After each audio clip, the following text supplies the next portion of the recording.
to the Federal Aviation Agency and the CEOs and chief legal officers of all of the major airlines as well as their insurance companies, putting these aviation entities on notice that they have ignored and acted in contravention of their own federal aviation regulations, namely Part 14, Title 14 of the Code of Federal Regulations, Section 6513, and its guidance, which essentially prohibit the medical clearance of all pilots who have taken non-FDA approved products. As you may be aware, there are no FDA-approved COVID vaccinations commercially available right now in the United States, which essentially means that every single pilot flying right now who has been vaccinated for COVID-19 in the United States is flying with non-FDA-approved products in their system. These do not fly regulations and guidance, as they are known, clearly state, and I quote, do not issue, do not fly. Aviation medical examiners should not issue medical certificates to people who are using these classes of medications or products, non-FDA, FDA approved less than 12 months ago. The FAA generally requires at least 1 year of post-marketing experience with a new drug before consideration for aeromedical certification purposes. This observation period allows time for uncommon but aeromedically significant adverse effects to manifest themselves. The reason for this prohibition cannot be overstated, and in fact was just delineated in the federal rules I cited to you. We cannot have aeromedically significant adverse events affecting these pilots while they are in the sky, because that doesn't just pose a risk to the pilot themselves, it poses a risk to every American, hundreds of Americans that are flying in that commercial jet with them. At this point, the FAA, all I can say is they have turned a blind eye, not just to the fact that these pilots are flying with newly approved products in their system that they should wait a year before allowing to occur, but with wholly unapproved FAA products in their system. Worse, the FAA is allowing certain carriers to actually mandate these vaccines in violation of not just the regulation I just stated, but also black letter federal law, the Emergency Use Authorization Act, which prohibits any mandating of a product while it is still in the experimental phase. At this point, we are aware of aeromedically significant adverse effects that have occurred and will likely keep occurring with these pilot populations.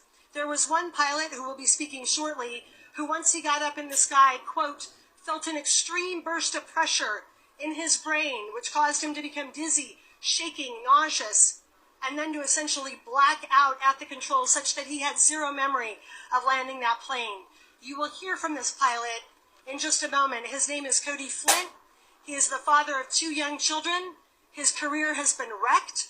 Everything he worked for has been wrecked by virtue of what you just heard.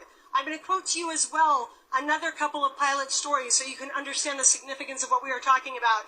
These stories were taken from the Vaccine Adverse Event Reporting System, also known as VAERS. On the morning of March 15th, 2021, I noted that I had no vision in my right eye. As a commercial pilot, I considered this to be an emergency. Different pilot. Symptoms began almost immediately: constant dizziness, body aches, overall weakness. Later, I woke up with severe chest pain and difficulty breathing. Another pilot. 2 days after my second shot, I had a blood clot in my left arm, and 5 days later, a heart attack. I'm a pilot with EKGs that I get yearly. I could go on at this point, but suffice to say that the list of severe adverse health effects is absolutely horrifying. We are talking myocardial infarctions, also known as a heart attack, atrial fibrillation, pericarditis, swelling of the sac around the heart, brain swelling, elevated intracranial pressure on the brainstem and spine, subarachnoid hemorrhages, also known as a stroke or a brain bleed, and blindness.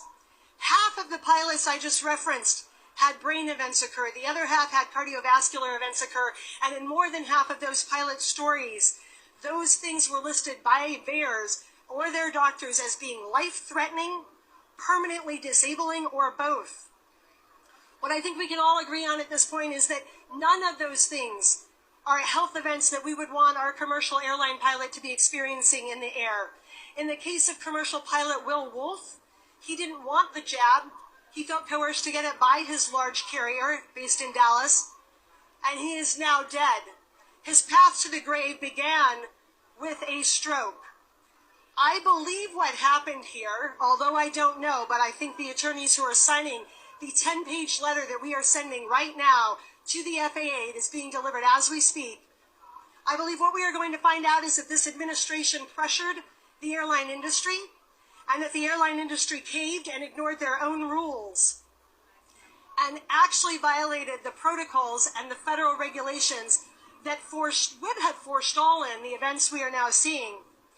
At this point, I would say it is impossible for the aviation industry to not know what I am talking about, but in case they are maintaining their ignorance, we are putting them on notice today, and by we, I mean Attorney Tom Renz, I mean Attorney Robert Kennedy Jr., I mean Attorney Mary Holland, I mean renowned cardiac surgeon Dr. Peter McCullough, I mean Dr. Ryan Cole, and I mean 2 military flight surgeons in the U.S. Army, one of whom was deployed 5 times, has a Purple Heart, a Bronze Star, and myriad other awards to his name. These people are sounding the alarm, and what they are saying at this point is this cannot be countenanced any further.